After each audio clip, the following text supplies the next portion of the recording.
The following program has been funded in part through grants from the Exchange Bank Corporation, Incorporated, the Saunders Foundation, the David Falk Foundation, Tampa Electric Company, Port Sutton, Incorporated, the Tampa Tribune and the Tampa Times, the First National Bank of Florida, Tampa Armature Works, Incorporated, and Poe and Associates, Incorporated.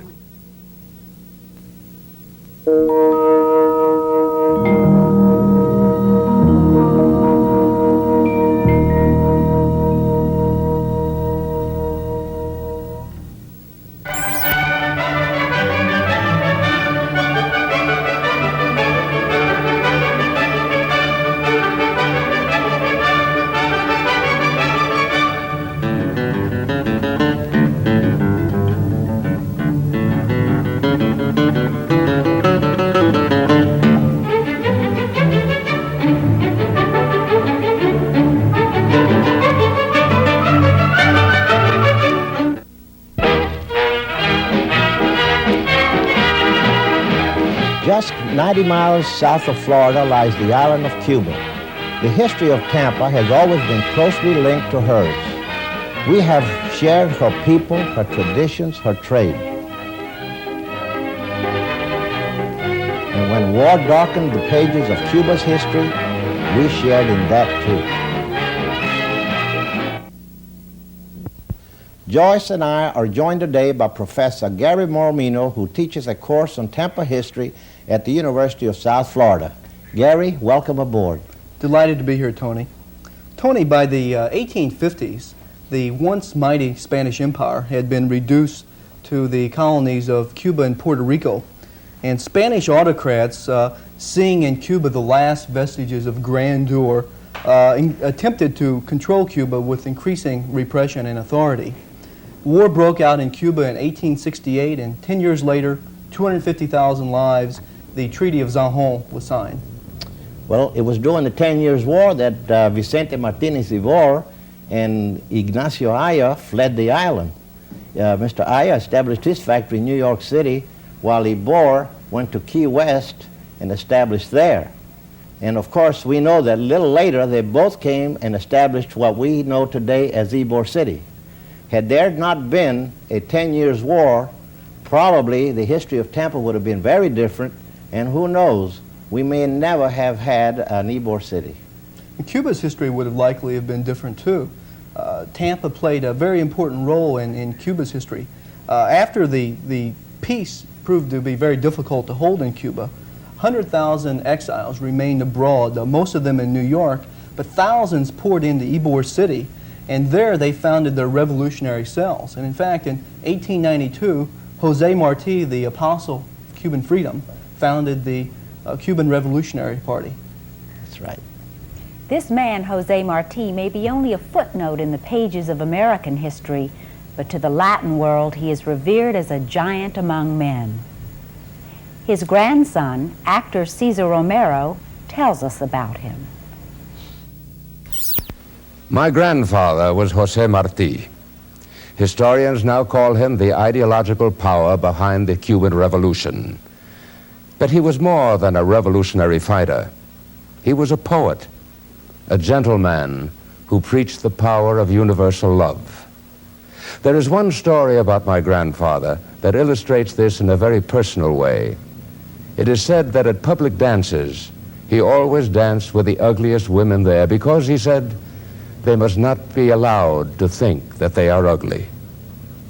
As a political exile, he lived in many places while he tried to raise money and support for the cause of Cuban independence. He came to Tampa for the first time in 1891. It was midnight by the time his train arrived in Ybor City. One of your Florida rainstorms had driven alligators and snakes from the flooded swamps nearby, so his welcoming party carried sticks to protect themselves. My grandfather thought they were weapons of another kind. He was very familiar with armed mobs. He said to them, "I'm happy to be among warriors." He told the people of Ybor City about their beloved homeland, which had become a basket of flames, and his impassioned words fired their hearts. Cubans cannot live like jackals in a cage, milling around in their own hate.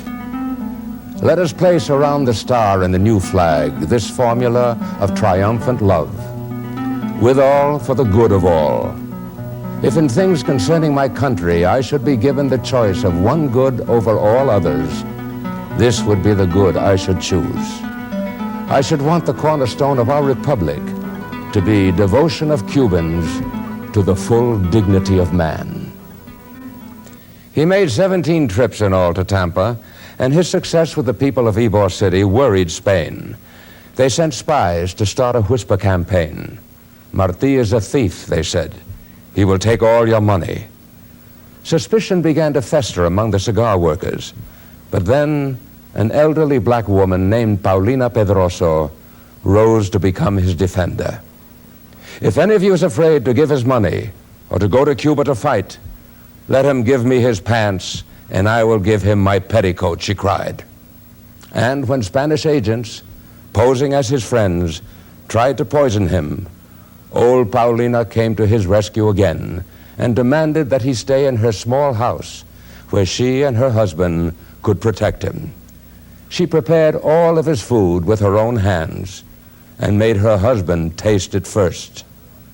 Whenever my grandfather was there, the Pedrosos flew a banner from the eaves, and at night, in the street outside, the people of Ybor City would stand watching the flickering lamplight up in his window. They imagined that they could hear the scratchings of his pen as he fought his war of words for Cuban freedom. Although his pen was his greatest weapon, it wasn't enough for my grandfather. He returned to Cuba to ride with the troops of Máximo Gómez, and there on the battlefield of one of his beloved homeland, he was shot and was among the first to die at the Battle of Dos Rios. This small patch of ground in Ybor City, where Paulina Pedrosa's house once stood, is now Cuban soil. It stands as a memorial to my grandfather, Jose Marti, and to all such men who fight and die for human dignity, freedom, and love of mankind. 2 white roses flank his statue, symbolizing his great poem, La Rosa Blanca, the White Rose. I raise a white rose in January as in July for the sincere friend who lends me a helping hand, and for the cruel one who breaks my heart. Thistles nor thorns do I raise. A white rose for him I plant. The Cuban military leaders had a war council in Santo Domingo just before leaving for the island of Cuba. And it was during this meeting that Jose Marti expressed his feelings about his role in the revolution. He felt that he should go along with the military men to fight on the island. And Máximo Gómez, who was the leader of the military organization of Cuba, suggested to Jose Marti that he would be more valuable in the States, raising funds for the arms and medicine and medical supplies, rather, and to coordinate the filibuster ships that were clandestinely shipping or taking the arms material to Cuba.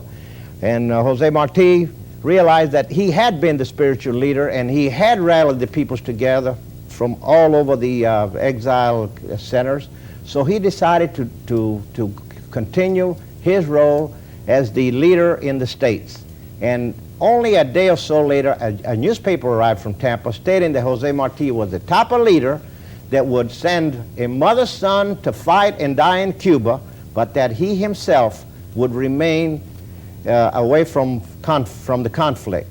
Well, that certainly made up Jose Marti's mind, because he went along with the military leaders to fight. Only a few days after he arrived on the island, he was engaged in a skirmish at Dos Rios and was killed. And he died according to a poem he had written, Con la cara al sol, facing the sun. Well, Tony, Marti's death did not end the war. In fact, it only inspired both sides to new and greater efforts. In Cuba, General Weyler, the butcher, exerted a new program of terror. And in the States, and particularly in Tampa, Cuban cigar workers rallied under a new banner, El Día de la Patria, one day's work for the fatherland. Very true. Gary, this cigar is very much like the cigar that was made in Tampa that concealed a message to start the revolution in Cuba. It was so constructed that you could not see the message inside or detect it. And when it was delivered to the leader of Cuba, the war cry spread from one end of the island to the other, and the war was on.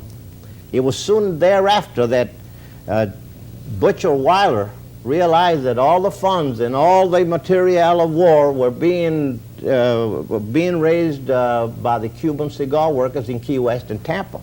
So he put an embargo on Cuban tobacco. And that's when Mr. Rebor and Mr. Aya went to see Mr. Plant and says, we need for you to send your ships to Cuba as soon as possible before the deadline is up and bring back as much of the Cuban tobacco as you can.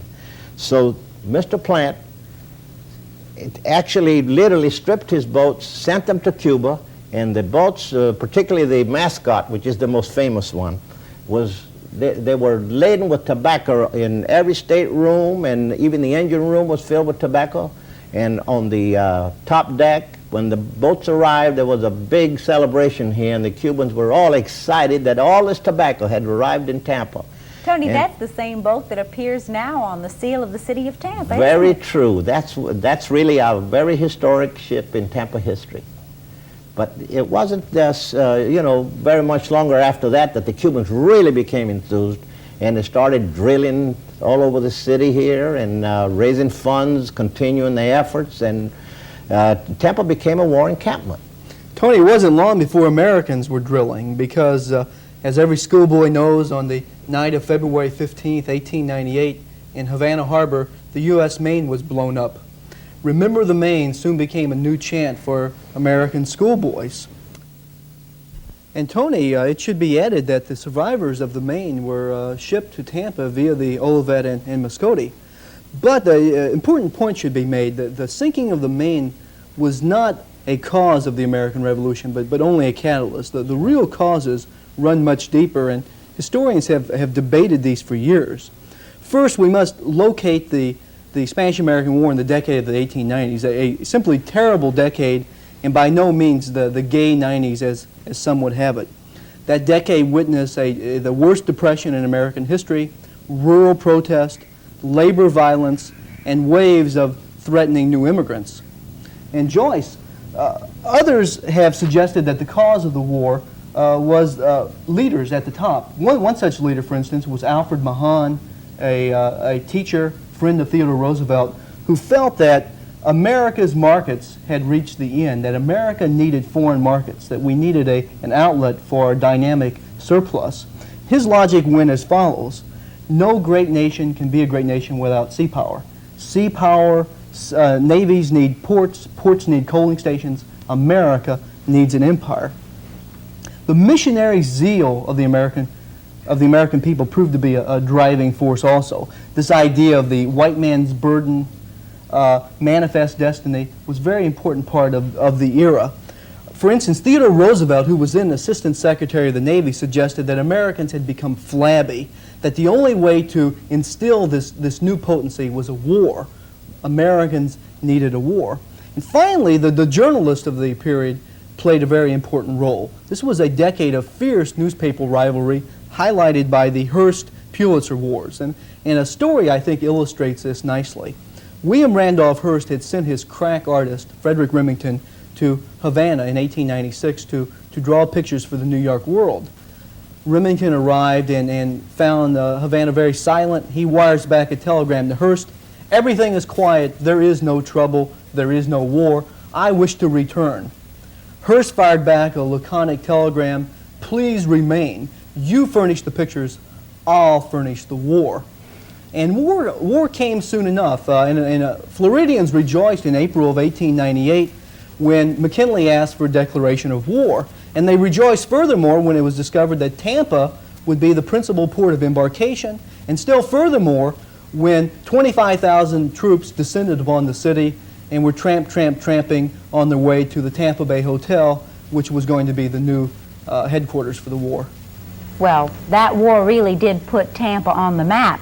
As a matter of fact, there were correspondents and officers from countries all over the world sitting and waiting for the war to begin as they rocked themselves on the veranda of the Tampa Bay Hotel.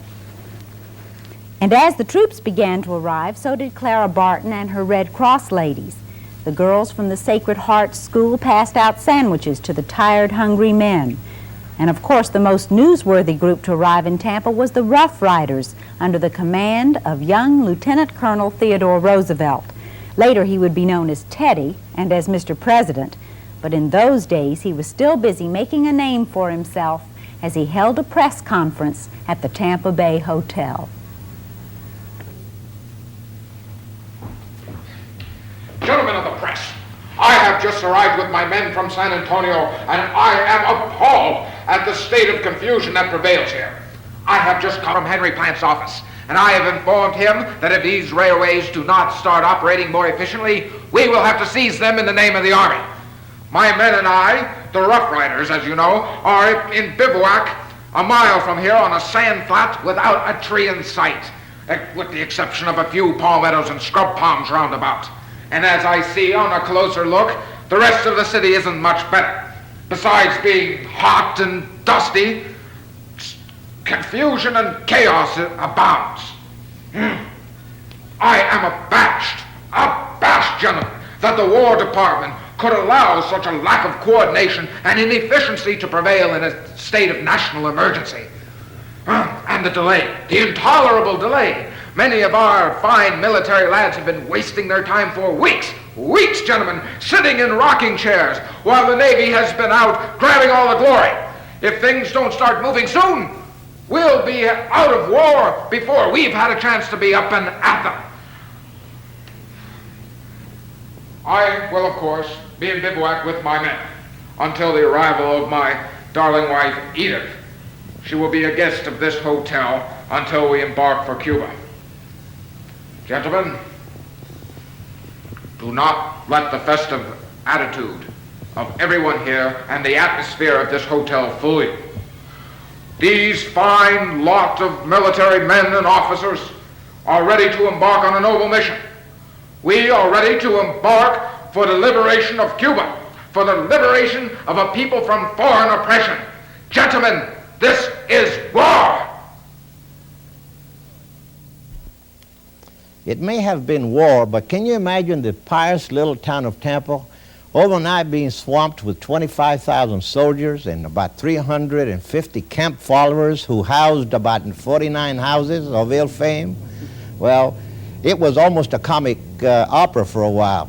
There were so many things happening. One of the things that really at the time was very traumatic was when some of the soldiers decided after a spree of during the evening, they would go to one of the houses of ill repute and partake of the favors from the inmates free of charge. They pulled out their guns as they entered, and they said, "Okay, girls, we are going to have some fun here." And the girls had a different idea.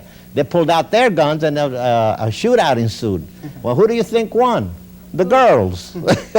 So that was one thing that happened, and it so happened that it was on Nebraska and Cass Street. That was the address of the time, but there were houses all over the place.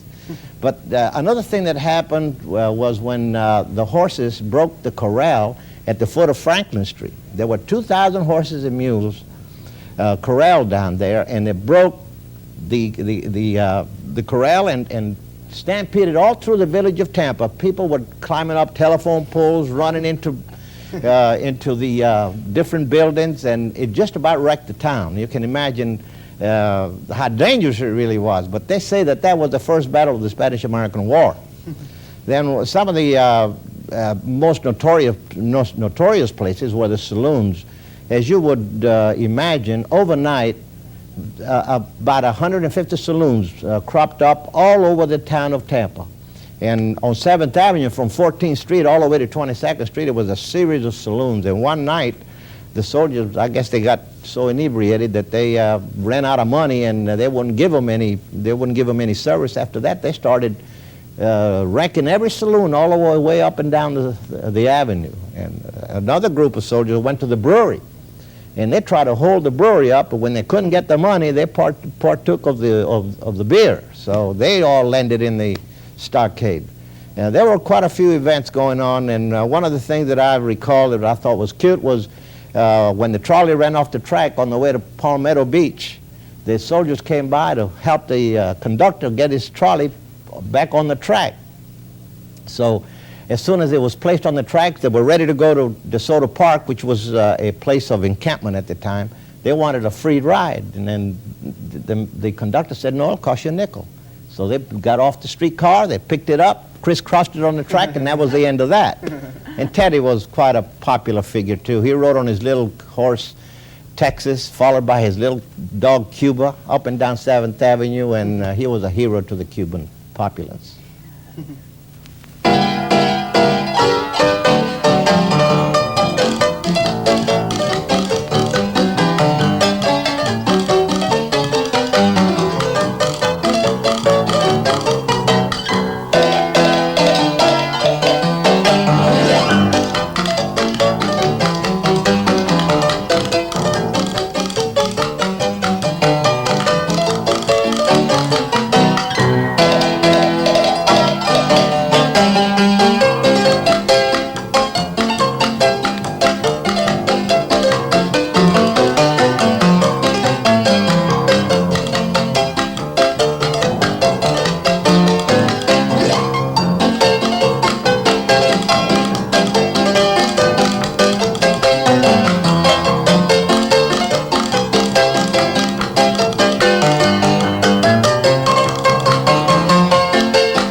Tony, you make war sound terribly romantic and nostalgic and bully fun, but in reality, the Tampa experience in the Spanish-American War bordered on the tragicomic. Right. First, critics from afar assailed Tampa as a ill-begotten choice of a port with inadequate facilities. Black troopers, most of them from the north, discovered that Tampa was a typical southern town, and many hostilities developed, culminating in what has been described as a race riot. Editorialized the Tampa Tribune, the colored infantrymen stationed in Tampa have made themselves very offensive to the people of the city.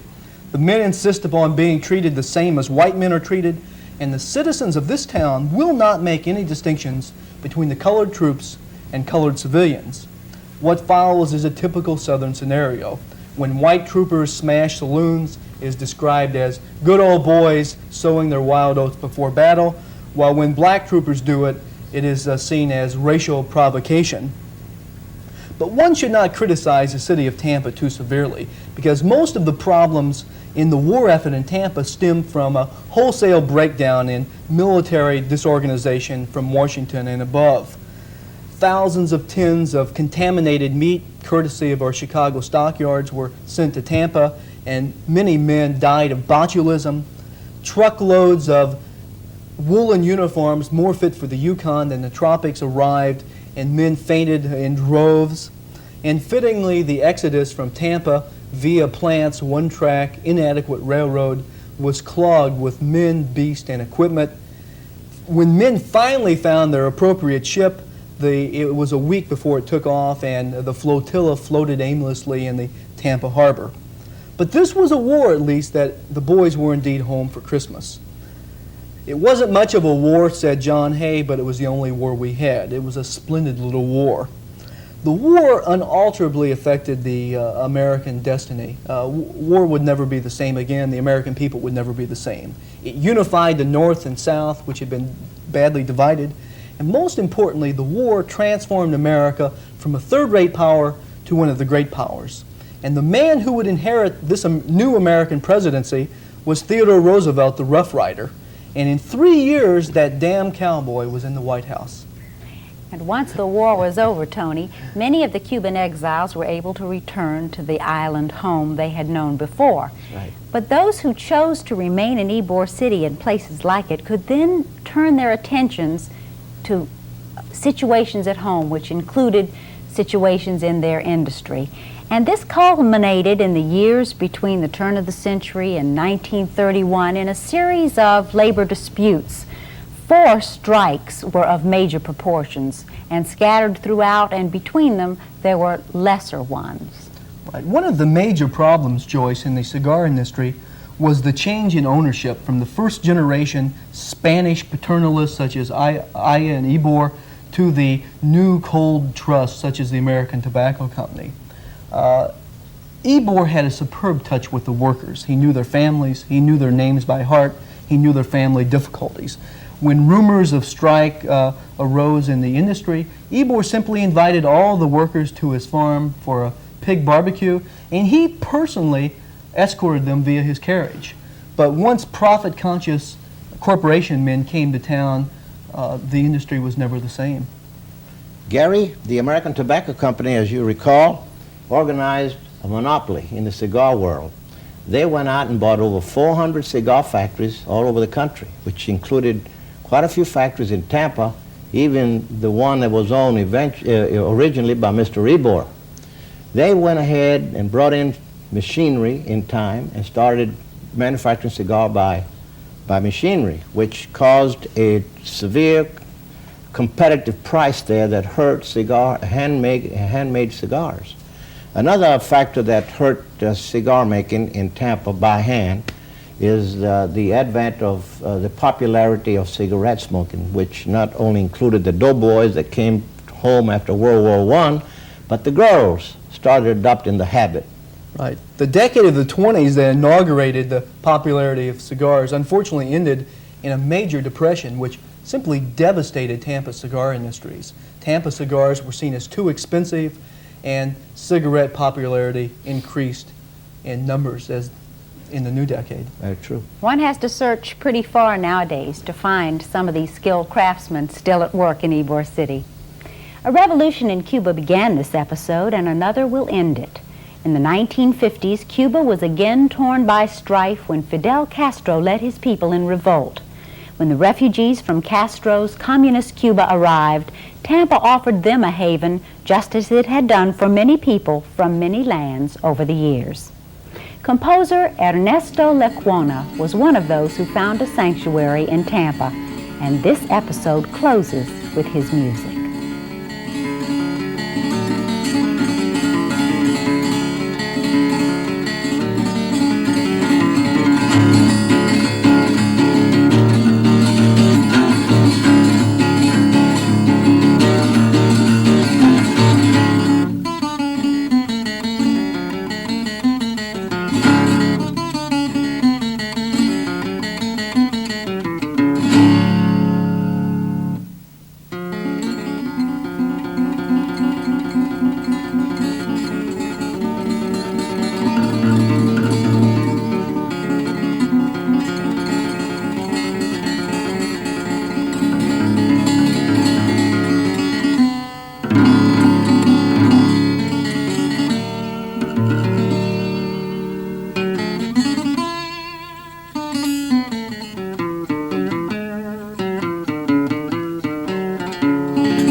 The preceding program was funded in part by grants from the Exchange Bank Corporation Incorporated, the Saunders Foundation, the David Falk Foundation, Tampa Electric Company, Port Sutton Incorporated, the Tampa Tribune and the Tampa Times, the First National Bank of Florida, Tampa Armature Works Incorporated, and Poe and Associates Incorporated.